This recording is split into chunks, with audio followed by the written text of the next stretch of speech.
इस पूरे समय मेरा टेंट एक खुली जगह पर लगा हुआ था और इसके चारों ओर किसी भी प्रकार की फेंसिंग नहीं थी। एक रात जब चिकित्सा अधिकारी डॉक्टर रोज मेरे साथ रह रहे थे तो आधी रात के करीब हमें तंबू की रस्सियों के बीच कुछ हिलने डुलने की आवाज़ सुनाई दी, लेकिन बाहर जाने पर और लालटेन की रोशनी में देखने पर हमें कुछ दिखाई नहीं दिया। हालांकि दिन के उजाले में स्पष्ट रूप से लाइन के पगमार्क दिखाई दिए, जिससे मुझे लगा कि उस अवसर पर हम दोनों बाल बाल बच गए थे। इस अनुभव से सावधान होकर मैंने तुरंत अपना टेंट बदलने की व्यवस्था की और डॉक्टर ब्रॉक के साथ रहने चला गया, जो अभी अभी हॉस्पिटल का चार्ज लेने के लिए सावो पहुंचे थे। युगांडा की ओर जाने वाले पुराने कारवां मार्ग के करीब, जो कि नदी के पूर्वी किनारे पर था, वहां हमने कुछ पाम लीव्स और टहनियों की मदद से एक झोपड़ी बनाई। हमारी झोपड़ी हमें जानवरों से बचाने के लिए चारों तरफ से ऊंची कंटीली झाड़ियों से घिरी हुई थी। हमारे नौकर भी बाड़े के भीतर रहते थे और रात भर तेज आग जलती रहती थी। गर्मी से बचने के लिए डॉक्टर ब्रॉक और मैं शाम को इस झोपड़ी के बरामदे के नीचे बैठते थे, लेकिन वहां पढ़ने या लिखने का प्रयास करना हमारे लिए बहुत मुश्किल था, क्योंकि हम कभी नहीं जानते थे कि कब एक शेर बाड़े पर हमला कर देगा और हमारे सचेत होने से पहले ही वह किसी का शिकार कर देगा। इसलिए हम अपने हथियार हमेशा अपने साथ रखते थे। एक या दो मौक़ों पर हमने सुबह पाया कि बब्बर शेर बाड़े के काफ़ी करीब आ गए थे, लेकिन सौभाग्य से वे कभी भी अंदर आने में सफल नहीं हो सके। इस समय तक मजदूरों के डेरे भी ऊंची कंटीली झाड़ियों से घिर चुके थे। फिर भी बब्बर शेर इनमें से किसी न किसी को पार करने या तोड़ने में सफल रहे और नियमित रूप से रातों में एक आध आदमी को उनके द्वारा उठा लिया जाता था। कामगारों के गायब होने की खबरें मेरे पास आती रहती थीं। जब तक रेलहेड कैंप अपने 2 या 3 हज़ार लोगों के साथ सावो में एक विस्तृत क्षेत्र में बिखरा हुआ था, तो उस समय कुलियों ने अपने साथियों की भयानक मौतों पर ज़्यादा ध्यान नहीं दिया। मेरा मानना है कि हर व्यक्ति को यह महसूस हुआ होगा कि आदमखोरों के पास चुनने के लिए इतनी बड़ी संख्या में शिकार थे, इसलिए विशेष रूप से उनके द्वारा मुझे ही क्यों चुना जाएगा। लेकिन जब बड़ा शिविर रेलवे लाइन के काम को बढ़ाने के लिए आगे बढ़ा तो मामला काफ़ी बदल गया था। ब्रिज के काम को पूरा करने के लिए मेरे पास केवल 100 आदमी बचे थे और अब सभी कामगार स्वाभाविक रूप से एक साथ डेरा डाले हुए थे। शेरों का ध्यान इन पे गया और आने वाले समय में इस बात से गहरा प्रभाव पड़ा। एक घबराहट का माहौल वहाँ पैदा हो गया था और लोगों को रोकने के लिए मुझे उन्हें काफ़ी समझाना पड़ा। वास्तव में मैं ऐसा करने में तभी सफल हुआ जब मैंने उन्हें सभी नियमित काम बंद करने की अनुमति दी और उन्हें उनके शिविर के चारों ओर एक ऊंचा बाड़ा बनाने को कहा। इस समय मेरे लिए उनकी सुरक्षा सबसे ज़्यादा ज़रूरी थी। इन बाड़ों के भीतर सारी रात आग जलती रहती थी और रात के पहरेदार को यह कहा गया था कि वह एक पेड़ पर लटके आधे दर्जन खाली तेल के डिब्बों को खड़खड़ाता रहे। अपने तंबू के भीतर सुरक्षित बैठे हुए लोगों ने एक लंबी रस्सी के माध्यम से इन्हें संचालित किया और इस प्रकार उत्पन्न होने वाली आवाज़ को आदमखोरों को डराने के लिए रात भर जारी रखा जाता था। हालांकि इतनी सावधानी बरतने के बावजूद भी शेर इंसानों को अपना शिकार बनाते रहे। जब रेलवे लाइन के काम को बढ़ाने वाले कर्मचारी आगे बढ़े तो उनका अस्पताल पीछे छूट गया। ये मेरी झोपड़ी से लगभग 3/4 मील की दूरी पर स्थित था और एक अच्छी मोटी फेंसिंग से कवर था, जो सभी को देखने में काफ़ी सुरक्षित लगी। हालांकि ये भी किसी काम ना आ सकी, क्योंकि बहुत जल्दी शेर को उसमें से घुसने के लिए एक कमज़ोर स्थान मिल गया, जिसे वह तोड़कर अंदर घुस गया था। इस अवसर पर अस्पताल का एक सहायक आश्चर्यजनक रूप से बच गया। बाहर शोर सुनकर उसने एक रात अपने तंबू का दरवाज़ा खोला और यह देखकर भयभीत हो गया कि कुछ गज की दूरी पर एक विशाल बब्बर शेर उसके सामने खड़ा हुआ उसे देख रहा है। लायन उसकी ओर भागा, जिससे सहायक इतना भयभीत हो गया कि वह पीछे की ओर कूद गया और ऐसा करते समय सौभाग्य से दवाइयों से भरी बोतलें टूट गईं। कांच की बोतलें टूटने से इतनी तेज आवाज़ आई कि शेर एक पल के लिए चौंक गया और बाड़े की दूसरी ओर चला गया। यहाँ दुर्भाग्य से वह अधिक सफल रहा, क्योंकि वह एक दूसरे तंबू को तोड़ने में कामयाब हुआ जिसमें 8 मरीज लेटे हुए थे। उनमें से 2 उसके टेंट पर कूदने से बुरी तरह से घायल हो गए थे, जबकि तीसरे मरीज को पकड़ लिया गया और उसे कांटीली झाड़ियों के बीच में से घसीट कर ले जाया गया। दोनों घायल कुलियों को वहीं छोड़ दिया गया जहां वे लेटे हुए थे। लाइन के कूदने से उनका टेंट फट गया और टेंट की चादर उनके ऊपर गिर गई। अगली सुबह डॉक्टर और मैंने उन्हें इसी स्थिति में पाया। हमने तुरंत अस्पताल को मुख्य शिविर के करीब ले जाने का निर्णय लिया। एक नई जगह तैयार की गई, बाड़े के चारों ओर एक मजबूत फेंसिंग लगाई गई और रात होने से पहले सभी मरीजों को अंदर ले जाया गया। जैसा कि मैंने सुना था कि शेर आजकल आमतौर पर खाली किए हुए कैंप्स में आते हैं, मैंने पूरी रात हॉस्पिटल के खाली बोमा इंक्लोजर में अकेले बैठने का फैसला किया। मैं उनमें से एक का शिकार करना चाहता था। मुझे नए अस्पताल की दिशा से आ रही चीखों को सुनकर दुख हुआ, जो मुझे स्पष्ट रूप से बता रही थी कि हमारे खूंखार दुश्मन एक बार फिर मुझसे दूरी पर हैं और उन्होंने हमला कर दिया है। दिन के उजाले में जल्दी से उस स्थान पर पहुंचने पर मैंने पाया कि एक शेर हमारे द्वारा बनाई गई नई फेंसिंग को पार कर गया था और अस्पताल के बिष्टी वाटर कैरियर को ले गया था, और कई अन्य कुली उस भयानक दृश्य के गवाह थे।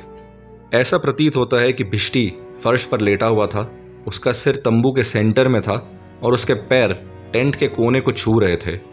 लायन टेंट के नीचे से अपना सिर डालने में कामयाब रहा और उसके पैर पकड़ के उसे बाहर खींच लिया। हताशा में अभागे जलवाहक ने खुद को बाहर ले जाने से रोकने के प्रयास में एक भारी बक्सा पकड़ लिया और उसे अपने साथ तब तक घसीटता रहा जब तक वह उसके हाथ से छूट ना गया। डब्बा हाथ से छूटने पर उसने तंबू की रस्सी पकड़ ली और उसे तब तक कसकर पकड़ा रहा जब तक वह टूट ना गई। जैसे ही लायन उसे खुले आसमान के नीचे लाया, वह उसके गले पर झपटा और कुछ भयानक झटकों के बाद बेचारे भिष्टी की पीड़ादायक चीखें हमेशा के लिए शांत हो गई। शेर ने अपने शिकार को ऐसे पकड़ा था जैसे कि एक बिल्ली चूहे का शिकार करने के बाद उसे मुंह में रखती है। अब लायन उस जगह की तलाश कर रहा था जहां से वो अंदर घुसा था। इसे उसने तुरंत ढूंढ लिया और इसमें कूद पड़ा। डॉक्टर ब्रॉक और मैं आसानी से उसके ट्रैक को फॉलो करने में सक्षम थे और जल्द ही हमें झाड़ियों में लगभग 400 गज दूर बिष्टी के अवशेष मिले। वहां हमेशा की तरह भयानक दृश्य था। अभागे बिष्टी के जिस्म का बहुत कम हिस्सा बचा था। केवल खोपड़ी, जबड़े, कुछ बड़ी हड्डियां और एक अंगूठी के साथ हथेली का एक हिस्सा मिला जिसमें 1 या 2 उंगलियां जुड़ी हुई थीं। इन सबको इकट्ठा किया गया और उसे भारत उसकी पत्नी के पास अंतिम संस्कार के लिए भेजा गया। फिर से अस्पताल को एक नई जगह पर शिफ्ट करने का निर्णय लिया गया और रात होने से पहले काम पूरा हो गया, जिसमें अब और भी मजबूत और मोटी फेंसिंग शामिल थी। जब मरीजों को नए अस्पताल में शिफ्ट कर दिया गया था तो मेरे पास ढका हुआ एक गुड्स वैगन यानी मालगाड़ी रखी हुई थी, जो उस साइड के करीब रखी थी जिसे अभी छोड़ा गया था। इसमें ब्रॉक और मैंने रात को बैठने की व्यवस्था की। हमने बाड़े के भीतर कुछ टेंट अभी भी खड़े छोड़ दिए थे और शेरों के लिए चारे के रूप में उसमें कुछ मवेशियों को बांध दिया था। लायंस को दोपहर के दौरान पड़ोस में कम से कम 3 अलग अलग स्थानों पर देखा गया था। सावो से 4 मील दूर उन्होंने लाइन पर चल रहे एक कुली को पकड़ने का प्रयास किया था। हालांकि सौभाग्य से उसके पास एक पेड़ पर भागने का समय था, जहां वह जिंदा से ज़्यादा मृत अवस्था में पड़ा रहा और तब तक नीचे नहीं उतरा जब तक कि ट्रैफिक मैनेजर ने उसे बचा नहीं लिया, जिसने गुजरती हुई ट्रेन से उस पर नज़र डाली थी। वे अगली बार सावो स्टेशन के करीब दिखाई दिए और कुछ घंटों बाद कुछ लोगों ने देखा कि एक बब्बर शेर डॉक्टर ब्रॉक का पीछा कर रहा था जब वे अस्पताल से लगभग शाम को लौट रहे थे। अपनी योजना के अनुसार डॉक्टर और मैं रात के खाने के बाद हमारे टेंट से लगभग 1 मील दूर स्थित वैगन के लिए निकल पड़े। हम काफ़ी देर बाद मालगाड़ी पर पहुंचे। वैसे देखा जाए तो ये एक मूर्खतापूर्ण कार्य था कि रात को 10 बजे हम अपने टेंट से बाहर थे, फिर भी हम सुरक्षित रूप से मालगाड़ी तक पहुंच गए। हमने वैगन के दरवाजे के निचले हिस्से को बंद कर दिया था, जबकि ऊपरी हिस्से को खुला छोड़ दिया था और हम बोमा इंक्लोजर की दिशा में देखने लगे। हालांकि हम देखने में असमर्थ थे क्योंकि अंधेरा काफ़ी था। 1 या 2 घंटे तक सब कुछ शांत था और सन्नाटा बहुत घातक होते जा रहा था। अचानक हमारे दाहिने ओर एक सूखी टहनी टूट गई और हमें पता चला कि किसी प्रकार का जानवर हमारे आसपास है। इसके तुरंत बाद हमने एक धीमी गड़गड़ाहट सुनी, मानो कि जैसे कोई भारी वस्तु बोमा इंक्लोजर के ऊपर से कूद गई हो। हमने देखा कि मवेशी भी काफ़ी बेचैन हो गए थे और उन्हें हम बेचैनी से घूमते हुए सुन सकते थे।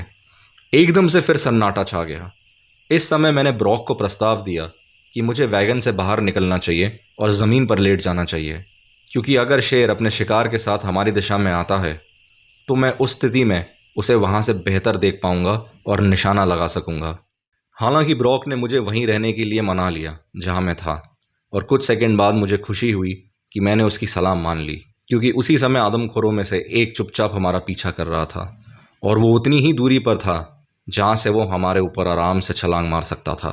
अब जब इतनी देर से शांति थी तो हम ये अनुमान लगा रहे थे कि लायन बोमा इंक्लोजर में कर क्या रहा होगा, लेकिन वो बोमा का एक चक्कर लगा के अब हमारी वैगन को स्टॉप कर रहा था। अब मुझे लगा कि मैंने किसी चीज़ को बहुत ही चुपके से हमारी ओर आते देखा है। हालांकि मैं अपनी आंखों पर भरोसा करने से डर रहा था, जो लंबे समय तक अंधेरे में देखने से तनावग्रस्त हो गई थी। इसलिए मैंने ब्रॉक से पूछा कि क्या उसने कुछ देखा है। ब्रॉक ने उत्तर नहीं दिया। उसने मुझे बाद में बताया कि उसे भी लगा कि उसने कुछ हलचल देखी है, लेकिन ये कहने से डर रहा था कि कहीं मैं गोली ना चला दूं और नतीजा कुछ भी ना निकले। इसके बाद 1-2 सेकंड के लिए फिर शांति छा गई। फिर अचानक से एक विशाल शरीर हमारी ओर उछला। शेर, मैं चिल्लाया और हम दोनों ने लगभग एक साथ गोली चलाई। गोलियों के शॉट की फ्लैश और भारी गोलीबारी की आवाज़ गूंजने की वजह से लायन वैगन से बाहर निकल गया। यदि हम सतर्क ना होते तो निसंदेह वे हम में से किसी एक को पकड़ लेता। हमें एहसास हुआ कि हम बहुत भाग्यशाली थे और बाल बाल बच गए थे। अगली सुबह हमें ब्रॉक की गोली उसके एक पगमार्क के पास रेत में धंसी हुई मिली। वह शेर के पांव से 1 या 2 इंच लगने से चूक गई थी। मेरी गोली उसे नहीं लगी थी। इस प्रकार से एक आदमखोर के साथ मेरा पहला डायरेक्ट एनकाउंटर समाप्त हुआ। ऐसा लग रहा था कि शेर बुरी तरह से डर गए थे। जिस रात ब्रॉक और मैं वैगन में उनके इंतजार में बैठे थे, वे सावों से कुछ समय के लिए दूर रहे और काफ़ी समय तक हमारे साथ किसी भी तरह की छेड़छाड़ नहीं की, जब तक ब्रॉक मुझे छोड़कर युगांडा नहीं चला गया था। मुझे लगा कि यदि वे फिर से हमला करते हैं तो एक जाल शायद उन्हें पकड़ने के लिए सबसे अच्छा मौका प्रदान करेगा। और अगर मैं एक ऐसा जाल बना सकूं जिसमें कुछ कुलियों को मैं बेट के तौर पर इस्तेमाल करूं बिना उनकी जान को नुकसान पहुंचाए हुए, तो लायंस निश्चित रूप से इनकी तलाश में उस ट्रैप में फंस सकते हैं। मैंने तुरंत काम करना शुरू कर दिया और थोड़े ही समय में वुडन स्लीपर्स, ट्रैम रेल्स और टेलीग्राफिक तार के टुकड़ों और एक लंबी चेन की मदद से मैं एक पर्याप्त मजबूत जाल बनाने में कामयाब रहा। इस ट्रैप को 2 डिब्बों में विभाजित किया गया था। एक कंपार्टमेंट में आदमियों को रखा गया था और बीच में लोहे के पिलर्स खड़े किए गए थे। इन पिलर्स के बीच काफ़ी कम गैप था, जिसकी वजह से बब्बर शेर इसे पार नहीं कर सकते थे। लोग अच्छी तरह से डब्बे की दूसरी ओर का नज़ारा देख सकते थे। दूसरा कंपार्टमेंट केवल लाइन के लिए बनाया गया था। अब ये एक बड़ा सा पिंजरा था जो कि एक चूहेदानी के समान लग रहा था। फ़र्क सिर्फ इतना था कि लायन जब अंदर आता तो वह अपने शिकार को मार नहीं पाता। लायन को पकड़ने का तरीका कुछ ऐसा था कि दरवाज़ों को लोहे की चेन से ऊपर से बांधा था और वायर के माध्यम से एक स्प्रिंग से कनेक्ट किया गया था, जिसे कंपार्टमेंट में ज़मीन पर छिपाया गया था। लायन जैसे ही स्प्रिंग पर अपना वज़न डालता तो स्प्रिंग तार को छोड़ देता और एक पल में उसके पीछे का दरवाज़ा नीचे आ जाता और वह किसी भी तरह से बाहर नहीं जा सकेगा, क्योंकि वह ज़मीन में बनाए हुए खांचों में फंस जाता। इस जाल को बनाने में हमें बहुत मेहनत करनी पड़ी। हमारे पास दरवाजे की रेलिंग में छेद करने के लिए औजार भी नहीं थे ताकि उन्हें तार द्वारा जोड़ सके। मैंने अपनी .303 की बंदूक से फायर करके रेलिंग में छेद किया और जैसा छेद हमें चाहिए था वैसा ही हमें मिला और इससे हमारा काम बन गया। जब जाल तैयार हो गया तो मैंने शेरों को धोखा देने के लिए उस पर एक टेंट खड़ा कर दिया, उन्हें चकमा देने के लिए, और उसके चारों ओर एक बेहद मजबूत घेरा बना दिया। पहली कुछ रातों के लिए मैंने स्वयं जाल में चारा डाला, लेकिन कुछ नहीं हुआ सिवाय इसके कि मैं काफ़ी कम समय के लिए सो पाया था और मुझे असुविधाजनक समय का सामना करना पड़ा। साथ ही में मच्छरों ने मुझे बुरी तरह से काट लिया था। कुछ महीने पहले ही शेरों ने हम पर दोबारा हमला किया था। हालांकि समय समय पर हमने अन्य इलाकों में उनकी लूटपाट के बारे में सुनने को मिला। गुड्स वैगन में रात बिताने के कुछ ही समय बाद 2 लोगों को रेलवे स्टेशन से लायंस द्वारा उठा लिया गया था, जबकि एक अन्य को लगभग 10 मील दूर इंगोमनी नामक स्थान से ले जाया गया। बहुत ही कम समय के भीतर इंगोमनी में फिर से आदमखोरों ने दौरा किया और 2 लोगों को शिकार बनाया, जिनमें से एक को मार डाला गया और खा लिया गया और दूसरे को इतनी बुरी तरह से घायल किया कि कुछ ही दिनों में उसकी मौत हो गई। लेकिन सावो में अभी तक उनके द्वारा कोई हमला नहीं किया गया, इसलिए वहाँ के कर्मचारियों ने माना कि खतरा टल चुका है और लोग अपनी ज़िंदगी को नॉर्मल तरह से जीने लगे। लेकिन एक रात फिर सावो में चीखों का शोर गूंज उठा और हमें पता चला कि राक्षस वापस आ गए थे और पीड़ितों की एक नई हिट लिस्ट अपने साथ लेके आए हैं। इस दौरान कई लोग ठंडक पाने के लिए अपने तंबू के बाहर सो रहे थे, ये सोचकर कि शेर अब यहाँ से चले गए हैं। तभी आधी रात में अचानक एक जानवर को अपनी ओर आते हुए पाया गया। तुरंत अलार्म बजा दिया गया और घुसपैठिए की दिशा में लाठियाँ, पत्थर और फायर ब्रांड फेंके गए। हालांकि सब कुछ बेकार हो गया था क्योंकि शेर सोए हुए लोगों के बीच में घुस गया था। शेर ने एक दुर्भाग्यशाली व्यक्ति को पकड़ लिया और उसे घने कांटोदार झाड़ियों के बीच से खींच लिया। उसके साथ बाहर दूसरा शेर भी शामिल था और दोनों बब्बर शेर इतने साहसी हो गए थे कि उन्होंने अब अपने शिकार को दूर ले जाने की जहमत नहीं उठाई, बल्कि टेंट के 30 गज के भीतर उसे मार के खा लिया जहाँ उसे पकड़ा था। हालांकि जिस गिरोह के कुली थे उनके साथियों द्वारा शेरों की दिशा में कई गोलियां चलाई गईं, लेकिन लायंस ने इस पर कोई ध्यान नहीं दिया और तब तक हिलने की कोशिश नहीं की जब तक कि उन्होंने उस आदमी को पूरी तरह से खा न लिया। शरीर के बचे हुए टुकड़ों को मैंने तुरंत दफनाने की अनुमति नहीं दी, इस उम्मीद में कि शेर अगली रात घटनास्थल पर लौट आएंगे, और ये सोचते हुए रात होने पर मैंने एक पेड़ पर अपना स्थान बनाकर उनका इंतज़ार करने का सोचा। उस रात लायंस तो वहाँ नहीं आए, लेकिन एक लक्कड़बग्गा वहाँ आ पहुँचा और अगली सुबह मुझे पता चला कि शेरों ने सावो से लगभग 2 मील दूर एक अन्य शिविर पर हमला किया था। क्योंकि इस समय तक शिविर फिर से बिखर गए थे, क्योंकि काम काफ़ी दिशाओं में चल रहा था, वहाँ भी आदमखोर एक शिकार प्राप्त करने में सफल रहे थे, जिसे पिछले शिकार की तरह उन्होंने शिविर के काफ़ी करीब बैठ के खा लिया था। बिना शोर मचाए वे बोमा इंक्लोजर में कैसे घुस गए, ये मेरे लिए अभी भी एक रहस्यमय सवाल था। मुझे ये लगता था कि किसी जानवर के लिए वहाँ से निकलना लगभग असंभव था, फिर भी वह शेर लगातार ऐसा करते रहते और कभी कोई आवाज़ भी नहीं उनकी सुनाई देती हमें। लगातार रात भर निगरानी करना सबसे थका देने वाला काम था, लेकिन ये एक कर्तव्य था जिसे निभाना था, क्योंकि लोग स्वाभाविक रूप से अपनी सुरक्षा के लिए मेरी ओर देखते थे। अपने पूरे जीवन में मैंने इन राक्षसों की धाड़ों से ज़्यादा कोई भयानक चीज़ नहीं सुनी थी, और इनकी धाड़ें हमारे नज़दीक आते हुए हमें ये बताती थी कि फिर सुबह होने से पहले किसी इंसान का शिकार होगा। एक बार जब लायंस कैंप्स के आसपास पहुंच जाते तो उनका धाड़ना पूरी तरह से बंद हो जाता और हमें पता चल जाता कि वे अपने शिकार की तलाश में वहां आ पहुंचे हैं। तभी एक शिविर से दूसरे शिविर में चिल्लाया जाता, सावधान रहो भाइयों, शैतान आ रहा है। लेकिन चिल्लाने से कोई फ़ायदा नहीं होता और देर सबेर पीड़ादायक चीखें वापस सुनी जाती और अगली सुबह एक और आदमी के गायब होने की खबर मुझ तक पहुंचती। मैं स्वाभाविक रूप से बहुत निराश हो गया था और जल्द ही मेरी समझ ख़त्म हो गई थी कि मुझे क्या करना चाहिए। ऐसा लग रहा था मानो शेर वास्तव में शैतान थे और एक आकर्षक जीवन जी रहे थे। जैसे कि मैंने पहले कहा है, जंगल में लायंस का पता लगाना एक निराशाजनक कार्य था, लेकिन लोगों के उत्साह को बनाए रखने के लिए कुछ करना ज़रूरी भी था। इसलिए मैंने हमारे चारों ओर के भयानक जंगल की घनी झाड़ियों के बीच अपने हाथों और घुटनों के बल रेंगते हुए कई थके हुए दिन बिताए। वास्तव में यदि मैं इनमें से किसी भी अवसर पर शेरों से भिड़ गया होता तो इस बात की अधिक संभावना थी कि वे मेरा शिकार ज़रूर कर लेते, बजाय इसके कि मैं उनमें से किसी एक को मारने में सफल हो जाता। हर चीज़ उनके पक्ष में होती थी हमेशा। लगभग इसी समय मेरे पास कई सहायक थे और कई अधिकारी, नागरिक, नौसैनिक और मिलिट्री के अफसर सावो आए और हमारे दुश्मनों पर गोली चलाने के लिए रात रात भर बैठे रहे।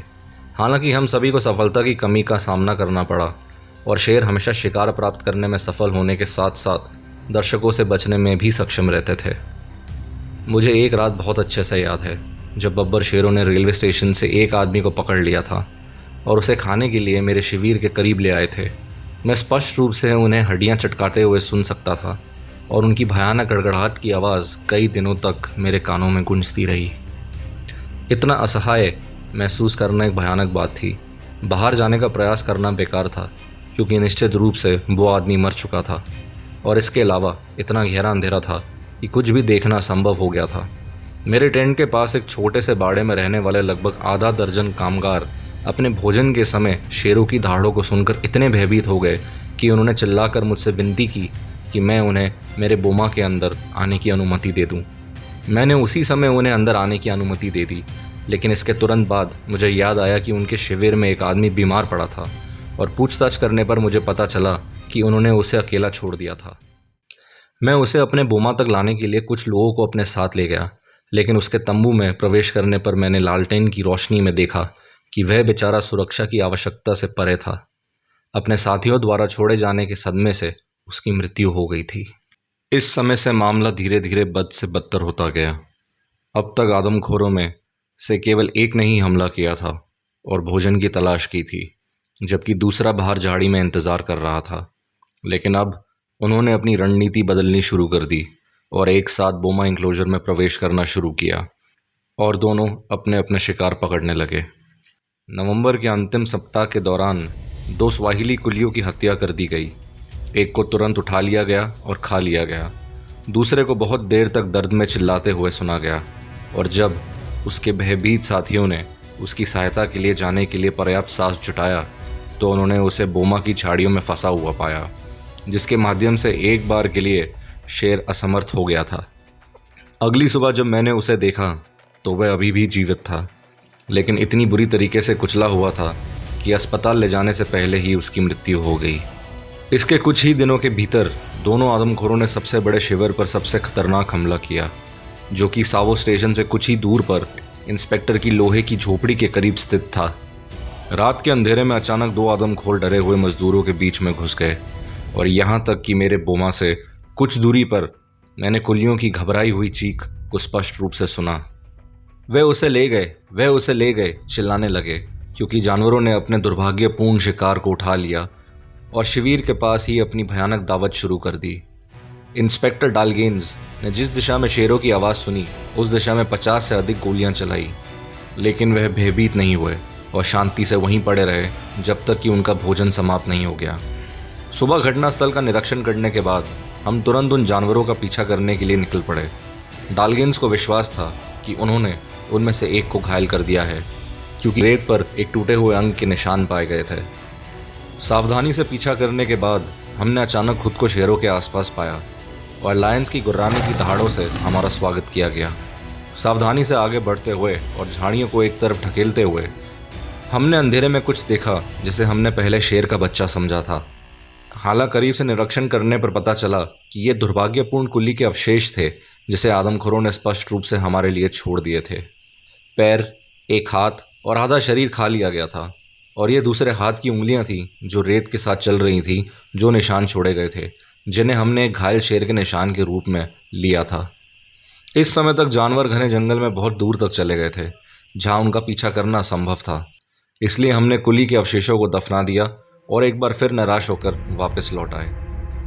अब दुनिया के सबसे बहादुर लोग, आम भारतीय कुली, अनिश्चित काल तक इस तरह के लगातार आतंक को बर्दाश्त नहीं करेंगे। इस समय तक पूरा ज़िला पूरी तरह से दहशत में था, और मुझे उसी दोपहर 1 दिसंबर को शिविर में लौटने पर यह देखकर आश्चर्य नहीं हुआ कि सभी लोगों ने काम बंद कर दिया था और मुझसे बात करने का इंतज़ार कर रहे थे। जब मैंने उन्हें बुलाया तो वह मेरे शरीर में झुंड में आए और कहा कि वह अब किसी भी चीज़ या किसी के लिए सावों में नहीं रहेंगे। वे भारत से यहाँ काम करने के लिए आए थे, ना कि शेरों या शैतानों का भोजन बनने के लिए। जैसे ही उन्होंने ये अल्टीमेटम दिया, नियमित भगदड़ मच गई। उनमें से कुछ सैकड़ों लोगों ने इंजन के सामने पटरियों पर गिरकर पहली गुजरती ट्रेन को रोक दिया। वे शापित स्थान से भाग गए। इसके बाद रेलवे का काम पूरी तरह से बंद कर दिया गया और अगले 3 हफ्तों तक व्यावहारिक रूप से उन कामगारों के लिए शेयर प्रूफ झोपड़ियाँ बनाने के अलावा कुछ नहीं किया गया जो वापस घर नहीं गए थे। इन झोपड़ियों को पानी की टंकियों और छतों के शीर्ष पर सुरक्षा के लिए कहीं भी देखना एक अजीब और मनोरंजक दृश्य था, जबकि कुछ लोग तो अपने तंबू के अंदर गड्ढे खोदने तक चले गए जिसमें वे रात में उतरते थे सोने के लिए। मुझे याद है कि एक रात जब बेस पर हमला हुआ था, इतने सारे लोग एक विशेष पेड़ पर जमा हो गए थे कि वह धड़ाम से नीचे आ गिरा और चिल्लाते हुए कुलियों के आतंक से भरे बोझ को उन्हीं शेरों के पास फेंक दिया जिनसे वे बचने की कोशिश कर रहे थे। सौभाग्य से उनके लिए एक शिकार को पहले ही सुरक्षित कर लिया गया था और जानवर उसे खाने में इतने व्यस्त थे कि किसी और चीज़ पर ध्यान नहीं दे सके।